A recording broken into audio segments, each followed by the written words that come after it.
أما بعد فأعوذ بالله من الشيطان الرجيم. بسم الله الرحمن الرحيم. إن الله وملائكته يصلون على النبي يا أيها الذين آمنوا صلوا عليه وسلموا تسليما. الصلاة والسلام عليك يا رسول الله وعلى آلك وأصحابك يا حبيب الله. واجب الاحترام حاضرین محترم، آج ہم ایک نئے موضوع کا سلسلہ شروع کر رہے ہیں جسے اسلام میں زبردست ترین اہمیت حاصل ہے، اور بدقسمتی سے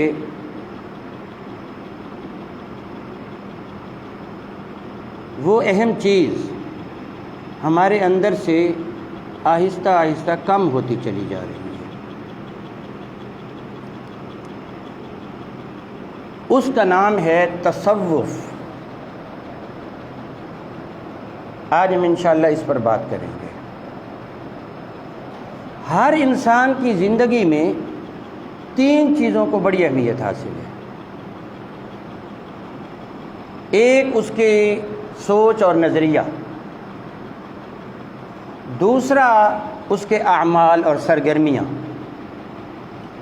تیسرا اس کے احوال اور باطنی کیفیات.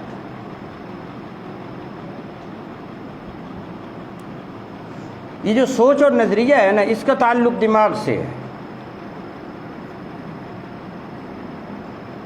آدمی کی سوچ درست ہونی چاہیے، آدمی کا نظریہ درست ہونا چاہیے. اسلام نے اس کا انتظام فرمایا. سوچ اور نظریے کو ٹھیک کرنے والے کا نام، علم کا نام علم عقائد ہے. عقائد، اللہ کے بارے میں سوچ صحیح ہونی چاہیے، نبی کے بارے میں نظریہ ٹھیک ہونا چاہیے، قرآن کے بارے میں نظریہ ٹھیک ہونا چاہیے،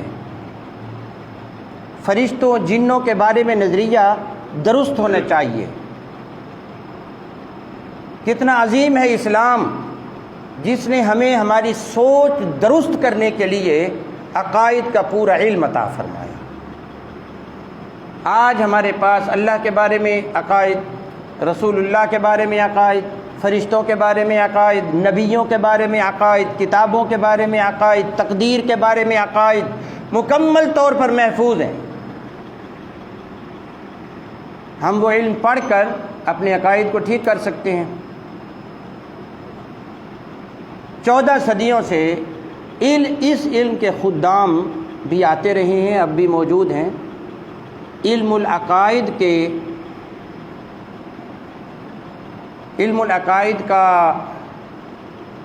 کو اپنانے والوں اور علم العقائد پر کام کرنے والے اور اس پر محنت کرنے والے علماء کو کہتے ہیں متکلمین.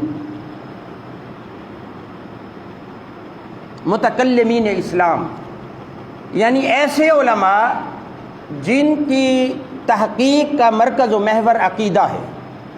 وہ ہمیں عقیدے ٹھیک کر کے دیتے ہیں. کہیں کوئی غلط عقیدہ سامنے آتا ہے اس کا رد کرتے ہیں تاکہ لوگ غلط عقائد سے متاثر نہ ہوں. اب دیکھیں کہ آج کل کی جو ہماری تعلیم ہے اس میں عقائد کو کوئی خاص اہمیت نہیں دی گئی. اللہ تعالیٰ کے بارے میں عقائد بچوں کو یاد کروانے چاہیے، رسول اللہ کے بارے میں عقائد یاد کروانے چاہیے، فرشتوں کتابوں کے بارے میں عقائد یاد کروانے چاہیے اور دیگر عقائد. مگر یہ والا علم کمزور ہے. اور حالانکہ یہ اسلام کے 3 ستونوں میں سے ایک بڑا ستون ہے. جس کا عقیدہ خراب ہے اس کا سب کچھ خراب ہے. دیکھیں نا جی، اب اللہ کے بارے میں کیا عقیدہ ہو، کافر کا عقیدہ باطل ہے، وہ اللہ کے بارے میں غلط عقیدہ رکھتا ہے، اسی لیے تو کافر ہے۔ نبی کے بارے میں غلط عقیدہ، کوئی کہے کہ میں رسول اللہ کو اللہ کا نبی نہیں مانتا، کافر ہے۔ عقائد کا تحفظ، عقائد کے بارے میں کتابیں پڑھنا، عقائد بچوں کو سکھانا، بڑوں کو بتانا، یہ ایک اہم ترین فریضہ ہے۔ اسی لیے کہا کہ علم حاصل کرنا فرض ہے، تاکہ لوگ کتابیں پڑھ کر اپنے عقیدے درست کریں۔ آج کل بڑے عجیب عجیب لوگ پیدا ہو گئے، غلط غلط عقیدے بیان کرتے ہیں، اور عام لوگ بیچارے وہ تو بھولے بالے ہوتے ہیں۔ بھئی جس نے بھی پگڑی پہن لی، جس نے بھی داڑھی رکھ لی، جس نے جوبہ پہن لیا، کہا کہ شاید یہ کوئی بہت ہی بڑا شیخ الحدیث ہے۔ تو بھائی یہ تو کپڑے ہیں، کوئی بھی پہن سکتا ہے۔ ایک عالم صاحب کے پاس ایک خاتون گئی اور اس نے کہا کہ فلاں مسئلہ تو بتا دیں۔ اس وقت ان عالم صاحب نے فرمایا کہ ابھی ذہن میں نہیں ہے، کتاب دیکھ کے بتاؤں گا۔ علماء کا طریقہ بھی یہی ہے۔ وہ کہنے لگی واہ، اتنی بڑی پگڑی سر پہ رکھی ہوئی ہے اور مسئلہ کہتے ہو بعد میں بتاؤں گا۔ اس عالم دین نے اپنی پگڑی اتاری اور اس خاتون کے سر پہ رکھ دی، کہا اب تم مسئلہ بتا دو۔ بھئی اگر پگڑی پہننے سے عقیدے کا علم بندہ عالم بن جاتا ہے تو بھائی پگڑی تو ہم نے آپ کے سر پہ رکھ دی ہے۔ لہذا ہر ایسا شخص جس نے علماء کا لباس پہنا ہوا ہو، ضروری نہیں کہ وہ عالم ہو، اور یہ بھی ضروری نہیں کہ وہ عالم ہو تو صحیح عالم ہو۔ اس علماء کے لباس میں علماء سو بھی ہیں، حدیثوں میں آتا ہے۔ باطل علماء، غلط علماء، حضور نے فرمایا کہ یہ علماء سو زمین پر، روئے زمین پر بدترین مخلوق ہیں، علماء سو، حالانکہ وہ بھی علماء ہوتے ہیں۔ تو لہٰذا یہ بھی ایک بڑا مشکل مرحلہ ہے، اور ہمارے علماء نے اس کے لیے بہترین راستہ بتا دیا۔ انہوں نے کہا اہل سنت و جماعت کے علماء، ان کے دامن سے وابستہ رہو، آپ کا سارا دین درست رہے گا۔ عقائد کے بعد جو دوسری چیز آتی ہے اسلام میں، بڑا ستون ہے، اس کا نام ہے عمل، اعمال، ظاہری سرگرمیاں۔ بھائی عمل کون سا کرنا ہے، کیسے عمل کرنے ہیں؟ اعمال کی ایک پوری کہکشاں ہے۔ میں قربان جاؤں دین اسلام کے، جس نے ہمیں ایک بہترین اعمال کا نظام دے دیا۔ فرمایا دن کے اندر اعمال میں سے جو بھی تم کام کرتے ہو، ان میں ایک ضروری کام 5 وقت کی نماز ہے۔ یہ کام ہے، عمل ہے، کام ہے۔ 5 وقت کی نماز، نماز جمعہ، عیدین، یہ تمہارے اعمال ہیں۔ اللہ کی راہ میں خرچ کرنا عمل ہے۔ اگر ہو سکے تو تہجد ادا کرنا عمل ہے۔ رمضان کے روزے فرض ہیں، یہ تمہارے اعمال کا حصہ ہیں۔ ہمیں اسلام نے پورے اعمال کا ایک نظام دے دیا۔ روزمرہ کے اعمال، ہفتے کے اعمال، مہینے کے اعمال، سال کے اعمال، زندگی کے اعمال۔ اعمال پر کتابیں لکھی ہیں۔ 2 بڑی بڑی کتابوں کے نام بتاتا ہوں۔ ایک کتاب کا نام ہے جنت میں لے جانے والے اعمال، بہت بڑی ایک فہرست ہے۔ دوسری کتاب کا نام ہے جہنم میں لے جانے والے اعمال، وہ بہت بڑی فہرست ہے۔ بھئی کام تو ہر کسی نے کرنے ہیں، لیکن اسلام نے عملوں کو 2 حصوں میں تقسیم کر دیا۔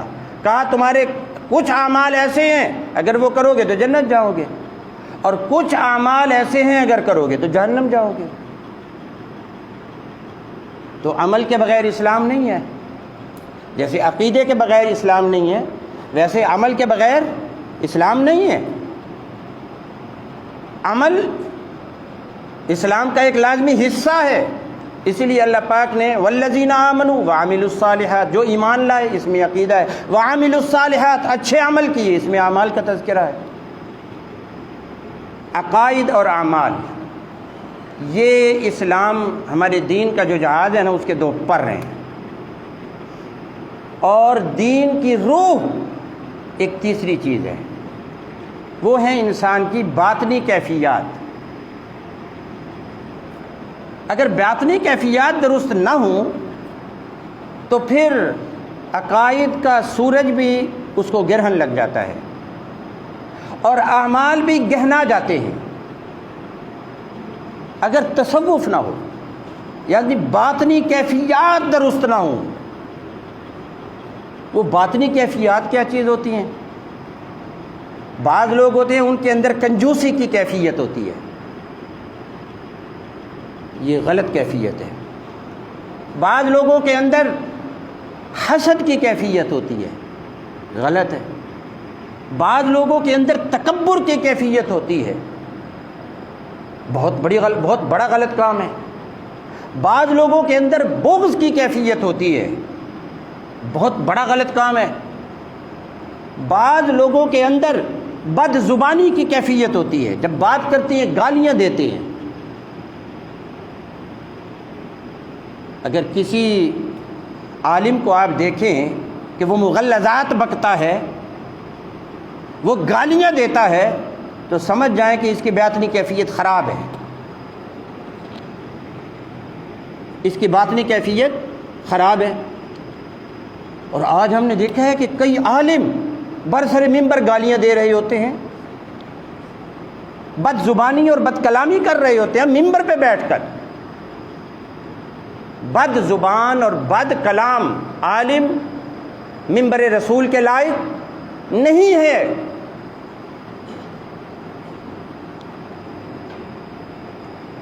حسد دور کرو، یہ باطنی کیفیات ہیں۔ تکبر دور کرو، بغض دور کرو۔ بعض لوگوں کے اندر غیبت کی کیفیت ہوتی ہے، وہ غیبتیں کرتے ہیں۔ بعض لوگوں کی باطنی کیفیت میں چغلی آ جاتی ہے، وہ ایک ایک کی چغلی لگاتے ہیں۔ بعض لوگوں کی طبیعت میں شر پسندی اور فتنہ پروری ہوتی ہے، وہ شر پھیلاتے ہیں، کیونکہ کیفیت اندر کی خراب ہے، اندر کی کیفیت خراب ہے، تو پھر شر پھیلائیں گے، فتنہ پرور ہوتے ہیں۔ اور آج کل کے دور میں نے تو بڑی عجیب کیفیت دیکھی کہ فتنہ پرور دوسرے لوگوں کو فتنہ پرور کہتا ہے، شر پسند دوسروں کو شر پسند کہتا ہے۔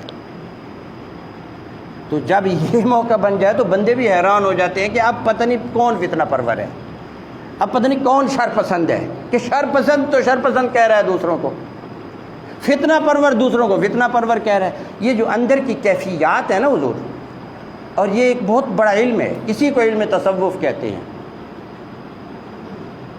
جو علماء عقائد کو زیر بحث لاتے ہیں، اس پر کام کرتے ہیں، وہ متکلمین کہلاتے ہیں۔ جو علماء اعمال پہ بات کرتے ہیں انہیں فقہا کہتے ہیں، مفتیان کرام۔ اور جو علماء سارا علم پڑھنے کے بعد تصوف پہ فوکس کرتے ہیں کہ لوگوں کی باطنی کیفیات ٹھیک کرو، لوگوں کی باطنی کیفیات ٹھیک کرو، انہیں صوفیاء کہتے ہیں۔ وہ صوفیاء ہوتے ہیں۔ آپ کہتے ہیں نا یہ اولیاء، یہ صوفیاء، یہ کیا ہوتے ہیں؟ وہی بات کہ جبوں کا نام تصوف نہیں ہے، پگڑیوں کا نام تصوف نہیں ہے۔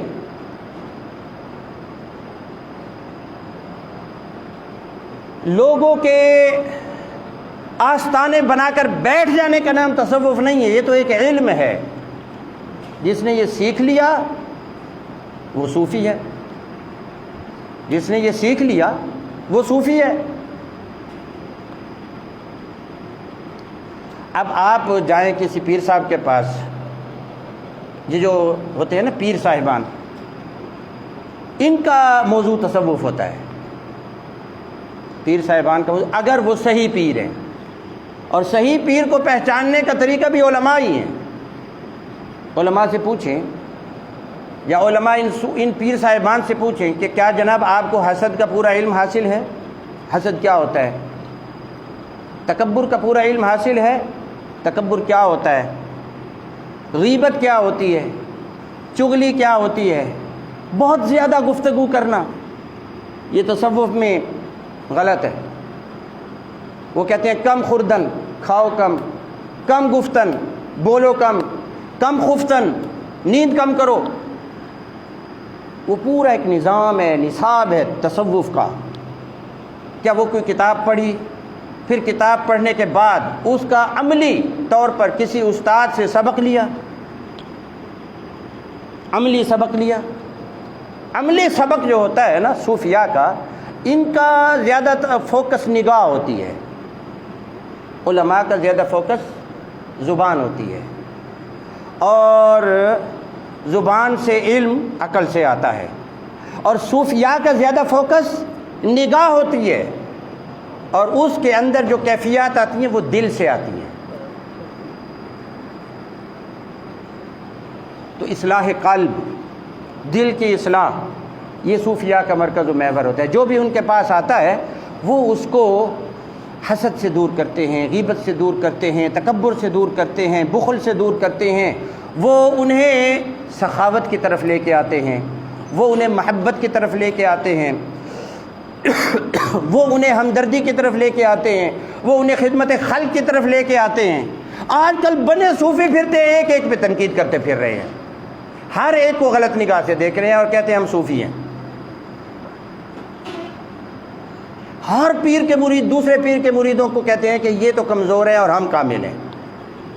جو دوسروں کو ناقص کہتا پھرے، اپنے آپ کو کامل کہتا پھرے، سمجھ جاؤ کہ صوفی نہیں ہے. ہاں، لوگ کہیں گے کہ کون کامل ہے کون ناقص ہے، علماء بتائیں گے. جو خود دعوے کرے، جو اپنے کامل ہونے کے خود دعوے کرے، تو بھائی وہ تو تکبر کر رہا ہے، وہ کہاں کا صوفی ہو گیا؟ سمجھے نا؟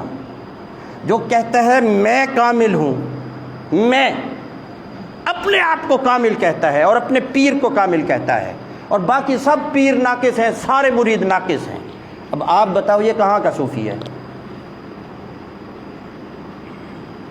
اس نے تو خود تصوف کی جڑ کاٹ کے رکھ دی ہے. صوفی تو وہ ہوتا ہے، حضرت خواجہ غلام فرید رحمۃ اللہ علیہ فرماتے ہیں میں کو مارتے مونج کر اصلو نکا کٹ تا تو ہیک تھے سے. صوفی کے پاس جاؤ گے وہ تو کہے گا کہ میری تو کوئی حیثیت ہی نہیں ہے، میں تو کچھ بھی نہیں ہوں، میں تو ناچیز بندہ ہوں، میں تو ایک ادنا انسان ہوں، بھائی میری تو کوئی حیثیت ہی نہیں ہے. وہ زبان سے صرف یہ نہیں کہہ رہا ہوگا، اس کا دل بھی یہی کہہ رہا ہوگا، اس کا دل بھی یہی کہہ رہا ہوگا. پیارے آقا علیہ السلام آپ حجۃ الوداع سے واپس تشریف لائے تو آپ کے پاس جبریل علیہ السلام آئے. اب آخر میں یہ دین اسلام کا خلاصہ ہے، اسے کہتے ہیں حدیث جبریل. یہ جو 3 چیزیں میں نے بتائی ہیں نا، جبریل علیہ السلام آ گئے آقا علیہ السلام کے پاس. وہ آپ نے حدیث سنی ہوگی، بڑا خوبصورت انسانی شکل میں، سفید لباس، کالے سیاہ بال، جوان رعنا، اسے کہتے ہیں حدیث جبریل. یہ احادیث میں ایک بڑی عظیم حدیث ہے، بڑی باکمال حدیث ہے، تمام کتب حدیث میں موجود ہے تقریباً. تو اس کے میں آپ کو تھوڑی سی بات بتا رہا ہوں متعلقہ کہ آقا علیہ السلام کے پاس جبریل علیہ السلام آ گئے. اب لوگوں کو پتہ نہیں ہے کہ جبریل علیہ السلام ہے، آ کے حضور کے سامنے بیٹھ گئے، اور آتے ہی بیٹھے کیسے؟ حدیث میں لکھا ہوا ہے کہ انہوں نے گھٹنے ٹکا دیے اور آقا علیہ السلام کے سامنے جھک کے بیٹھ گئے. اس سے کیا، اسے کوئی سبق ملا؟ جھکنے کا سبق ملا، عجز و انکسار کا سبق ملا، ادب کا سبق ملا. اس لیے آپ دیکھیں گے کہ صوفیاء کرام جتنے بھی ہوں گے وہ عاجز ہوں گے، ان کے سر جھکے ہوئے ہوں گے، ان کی نگاہیں جھکی ہوئی ہوں گی. دین شروع ہی یہاں سے ہو رہا ہے. جبریل علیہ السلام آ کر گھٹنے ٹیک کر ان کے سامنے باادب بیٹھ گئے، دین سکھانے آئے. سب سے پہلے سوال کیا اخبرنی عن الایمان، حضور مجھے ایمان کے بارے میں بتائیے. اب ایمان یہ عقائد ہے، جیسا کہ میں نے آپ کو بتایا 3 چیزیں. ایمان، حضور علیہ السلام نے فرمایا اللہ پر ایمان لے آؤ، ملائکہ پر ایمان لے آؤ، کتابوں پر ایمان لے آؤ، رسولوں پر ایمان لے آؤ، فرشتوں پر ایمان لے آؤ، آخرت پر ایمان لے آؤ، تقدیر پر ایمان لاؤ. تو یہ جبریل علیہ السلام نے پہلی چیز حضور سے پوچھی، حضور نے بتائی. یہ عقائد کا علم تھا، یہ سب سے پہلے یہ سیکھنا پڑتا ہے. اگلا سوال کیا انہوں نے، یہ خلاصہ ہے، آگے تفصیل تو پھر علماء کا کام ہے نا. دوسرا سوال کیا اخبرنی عن الاسلام، حضور مجھے اسلام کے بارے میں بتائیے۔ اب یہ کیا تھا؟ اعمال۔ میرے آقا علیہ السلام نے فرمایا نماز پڑھو، روزہ رکھو، حج کرو، زکوٰۃ دو، اور سب سے پہلے اللہ اور اس کے رسول کے، اللہ کے ایک ہونے کی، حضور صلی اللہ علیہ وسلم کے اللہ کے رسول ہونے کی گواہی دو۔ یہ کیا ہے؟ یہ اعمال ہے، یہ فقہا کا کام ہے، وہ پہلا متکلمین کا کام ہے۔ اب جبریل علیہ السلام نے تیسرا سوال کیا جو ہمارا موضوع ہے۔ انہوں نے عرض کی یا رسول اللہ اخبرنی عن الاحسان، حضور مجھے احسان کے بارے میں بتائیے، احسان کیا چیز ہے؟ اب ہمارے ہاں جب علماء یہ حدیث پڑھائیں گے، احسان والی جو ترجمہ مفہوم ہے وہ تھوڑا سا کرتے ہوئے آگے گزر جائیں گے، حالانکہ احسان، حضرت شاہ ولی اللہ رحمۃ اللہ نے لکھا کہ یہ احسان سے مراد تصوف ہے۔ یہ تو بہت زیادہ فوکس کرنے والی چیز ہے، بہت زیادہ فوکس کرنے والی چیز ہے احسان۔ یا رسول اللہ مجھے احسان کے بارے میں بتائیے۔ میرے آقا نے اس کا بھی کمال جواب دیا۔ تصوف کیا ہے؟ اب تصوف، باقی ساری دنیا کی تعریفیں اپنی جگہ، لیکن شہنشاہ تصوف، پیغمبر تصوف، محمد عربی نے جو تصوف کی تشریح کی، مفہوم بتایا، تعریف کی، وہ بھی سن لیجیے۔ فرمایا ان تعبد اللہ کأنک تراہ فإن لم تکن تراہ فإنہ یراک۔ کہا کہ احسان یہ ہے، تصوف یہ ہے کہ کائنات میں تو جہاں گھوم رہا ہے، خواہ تو زمین پہ چل رہا ہے، خواہ تو فضاؤں میں اڑ رہا ہے، خواہ تو گھر میں بیٹھا ہے، خواہ تو گھر سے باہر آیا ہوا ہے، خواہ تو بازار میں ہے اور خواہ تو دفتر میں ہے، یہ الفاظ میں بول رہا ہوں، حضور کی بات بھی بتاتا ہوں۔ تو دنیا میں جہاں بھی ہے، خلوت بھی ہے، جلوت میں ہے، میرے آقا نے فرمایا جہاں پھرتا ہے، سو رہا ہے کہ جاگ رہا ہے، اللہ کی دنیا کے اندر اللہ کی بندگی ایسے کر کہ ہر وقت تیری نگاہ خدا کی ذات پر ہو۔ صوفی وہ ہوتا ہے جو جہاں بھی چل رہا ہوتا ہے اس کی نگاہ خدا کے اوپر ہوتی ہے، سوتے ہوئے بھی خدا کو دیکھ رہا ہے، جاگتے ہوئے بھی خدا کو دیکھ رہا ہے، بیٹھ کر بھی خدا کو دیکھ رہا ہے، کھڑے بھی خدا دیکھ رہا ہے، وہ تو جہاں بھی جاتا ہے خدا کو تکتا ہے۔ یہ صوفی ہوتا ہے جو ہر وقت تکتا ہی خدا کو ہے۔ یہ مقام مشاہدہ یا آخر ہے، اخیر کر دی، یعنی اسے آپ کہتے ہیں اخیر کر دی۔ یہ ہر کسی کا مقام نہیں ہے، عام بندے تو عام بندے ہوتے ہیں نا، صوفیاء میں بھی مقام مشاہدہ والے کم ہوتے ہیں، ان کے آنکھوں سے پردے ہٹ جاتے ہیں، ان کے حجاب دور ہو جاتے ہیں، انہیں رب کے جلووں کے دیدار ہوتے ہیں، وہ چلتے پھرتے بھی خدا کے جلوے دیکھ رہے ہوتے ہیں، وہ کسی اور ہی کیفیت میں رہتے ہیں، وہ کسی اور ہی ماحول میں رہتے ہیں، دنیا کے اندر رہتے ہوئے دنیا میں نہیں ہوتے۔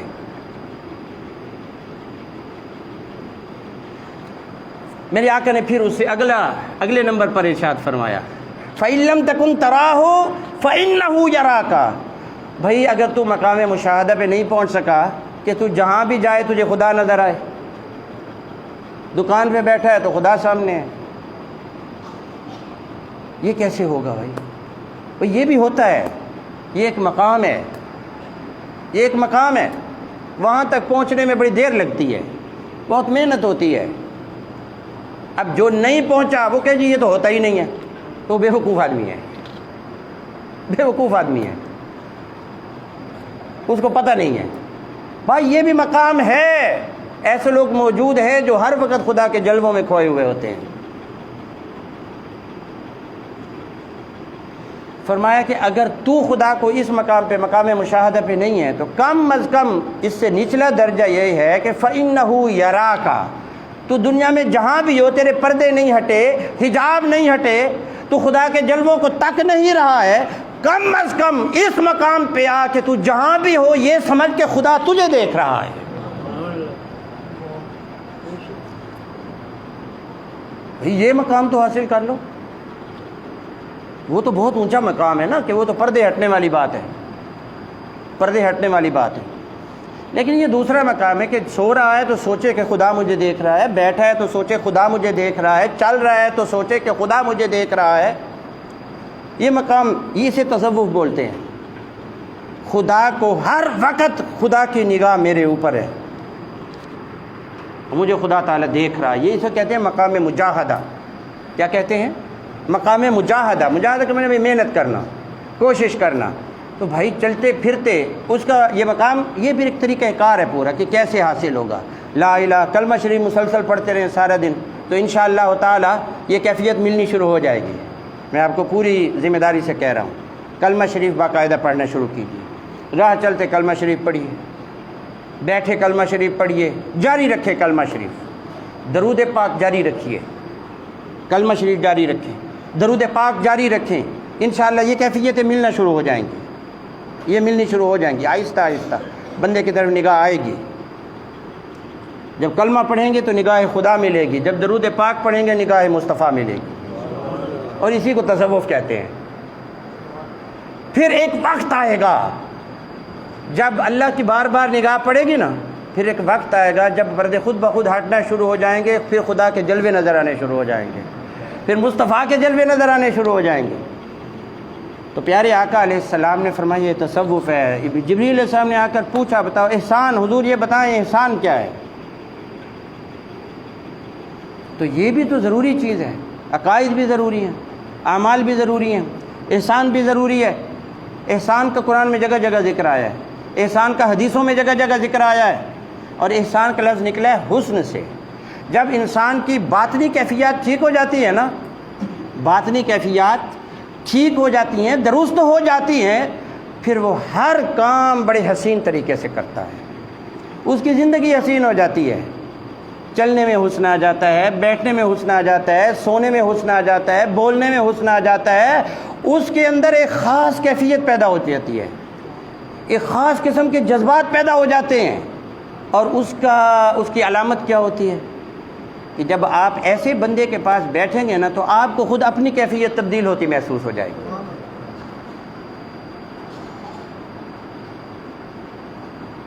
بات سمجھ رہے ہیں؟ اس کی ایک اور ہی کیفیت ہوتی ہے۔ پھر اللہ والوں کی مجلسیں عام مجلسیں نہیں ہوتی، وہ بیٹھے ہوتے ہیں۔ ابھی ہمارے ایک نیک سالے دوست بندے ہیں، انہوں نے بتایا میں شام میں گیا، شام کے ملک میں گیا، تو کہنے لگے کہ وہاں میں نے ان سے پوچھا یہاں کوئی بزرگ ہوں تو ہمیں بتائیے، میں ان سے ملاقات کرنا چاہتا ہوں۔ کہ انہوں نے بتایا کہ وہ دور ایک علاقے میں ایک اللہ والا رہتا ہے۔ کہتے ہیں میں نے تیاری کی، وہ پڑھنے گئے تھے شام، یہ کچھ سال پہلے کی بات ہے۔ کہتے ہیں میں وہاں پر چلا گیا تو کہنے لگے کہ وہ اللہ والا ایسا تھا، وہ کسی کے ساتھ کوئی زیادہ بات نہیں کرتے تھے، بس آرام سے بیٹھے رہتے تھے، کوئی تھوڑی سی ایک آدھ بات کر لی بس۔ کہتے میں ان کے بعد جا کے بیٹھا تو آنکھوں سے رونا آیا۔ اب میں حیران ہوں، پریشان کہ بھائی یہ کیا ہو رہا ہے۔ میں نے آپ کو بتایا کہ کیفیت تبدیل ہوتی ہے، کیفیت تبدیل ہوتی ہے۔ کہتے ہیں کہ میں وہاں جا کے بیٹھا، آنکھوں سے آنسو رواں ہیں۔ تو یہ کیوں رونا کیوں آ رہا ہے؟ پھر میں انہیں دیکھتا پھر مجھے رونا آئے۔ قرآن میں اللہ نے فرمایا کہ اللہ کے بندے جو ہوتے ہیں روتے زیادہ ہیں، ہنستے کم ہیں۔ فَلْيَضْحَكُوا قَلِيلًا وَلْيَبْكُوا كَثِيرًا۔ کہتے کہ میں نے ان سے کہا کہ حضرت وہ اجازت دیجئے اب میں نے جانا ہے۔ کہنے لگے رات رہ لیں، فرمانے لگے رات رہ لیں۔ کہنے لگے نہیں حضور اب کام شام ہے تو پھر جا کے وہ کرنے ہوں گی۔ کہنے لگے چلے ٹھیک ہے آپ چلے جائیے۔ کہتے میں چلا گیا، بس سٹاپ پہ جا کے پورے 2 گھنٹے کھڑا رہا، کوئی بس ہی نہیں، واپس آنا پڑا۔ حقیقی واقعہ، واپس آنا پڑا۔ پھر ان کے پاس گیا تو مسکرا کے دیکھا، کہنے لگے پھر واپس آ گئے ہیں، واپس آ گئے ہیں۔ کہتے پھر رات میں وہاں رہا اور ساری رات رونے کی کیفیت۔ پھر جب وہاں سے واپس گیا اگلے دن تو رونے کی کیفیت۔ کہتے پورا ہفتہ 2 ہفتے بس رونے کی ہی کیفیت رہی۔ اب یہ کیا چیز ہے؟ اب آپ بتائیے یہ کوئی چیز ہے کہ نہیں ہے؟ یہ باطن ہے، یہ دل ہے۔ جب انسان کا دل مرکز تجلیات الہیہ بن جاتا ہے، محبت انوار مصطفیہ بن جاتا ہے، پھر اس کو بولنے کی ضرورت نہیں ہوتی، بس ایک نگاہ پڑنے کی دیر ہوتی ہے، جس طرف اٹھ گئی دم میں دم آ گیا، اس نگاہ عنایت پہ لاکھوں سلام۔ حضور غزالی زمان علامہ کاظمی رحمۃ اللہ علیہ، ایک ہمارے یہاں پر شخصیت ہیں، ہمارے دوست ہیں جناب قاری عبدالحمید صاحب، وہ کہتے ہیں کہ میں پہلے جو ہے نا بڑا شدت پسند آدمی تھا، تو میں نے کہا یہ کیا ہوتے ہیں پیر، کون ہوتے ہیں، یہ کیا ہے؟ میں مناظرہ کرنے چلا گیا ملتان قبلہ کاظمی صاحب کے پاس۔ کہتے ہیں مناظرہ کرنے گیا تو وہاں میں بیٹھا ہوا تھا، حضرت ابھی نہیں آئے تھے۔ کچھ دیر کے بعد پتہ چلا کہ سید زادہ آل نبی اولاد علی، عالم باعمل، عالم عبقری، غزالی زماں آپ گھر سے باہر تشریف لائے۔ کہتے ہیں سارے بندے اٹھ کھڑے ہوئے، میں بیٹھا رہا بھائی میں تو مناظرہ کرنے آیا ہوں، میں کیوں کھڑا ہوں؟ میں تو ان کا مقابلہ کروں گا۔ کہتے ہیں کہ وہ قریب آئے تو وہیں بیٹھے بیٹھے میں نے کہا دیکھنا تو تھا کہ کون آئے ہیں۔ کہتے ہیں ایسے نگاہ اٹھا کے دیکھا، جیسے ہی نگاہ چہرے پہ پڑی، کہتے یوں، ابھی وہ قاری عبدالحمید صاحب ہی مسافر خانہ رہتے ہیں، دوست ہیں، آپ ان سے پوچھ سکتے ہیں، نمبر ہے میرے پاس۔ کہنے لگے یوں محسوس ہوا کہ دل کے اندر ایک تالا ٹوٹا ہے، تالا ٹوٹا ہے، اور یکدم میری زبان سے نکلا اللہ اکبر، اللہ کی مخلوق میں ایسی نورانی ہستیاں بھی ہوتی ہیں۔ کہتے ہیں وہ بیٹھے، انہوں نے ایک ایک سے پوچھا کہ آپ قبلہ آپ کیسے تشریف لائے، آپ کیسے تشریف لائے؟ پھر مجھ سے پوچھا بھئی آپ کیسے آئے؟ کہنے میں نے کہا حضور میں آپ کا مرید ہونے آیا ہوں۔ گئے تھے مناظرہ مقابلہ کرنے۔ یہ اللہ والے جو لوگ ہوتے ہیں نا، یہ دل کی دنیا کے مالک ہوتے ہیں، یہ روح کی دنیا کے مالک ہوتے ہیں، اور اس طرح کی بہت ہستیاں ہیں، تو یہ علم تصوف ہے۔ انشاءاللہ تعالی مزید بھی اس پر گفتگو کریں گے، میں نے اس پر پورا مقالہ لکھا ہے، اسلام کا نظام تصوف۔ اللہ تعالی ہم سب کو روحانی، نورانی اور باطنی کیفیات نصیب فرمائے۔ وآخر دعوانا ان الحمد للہ رب العالمین۔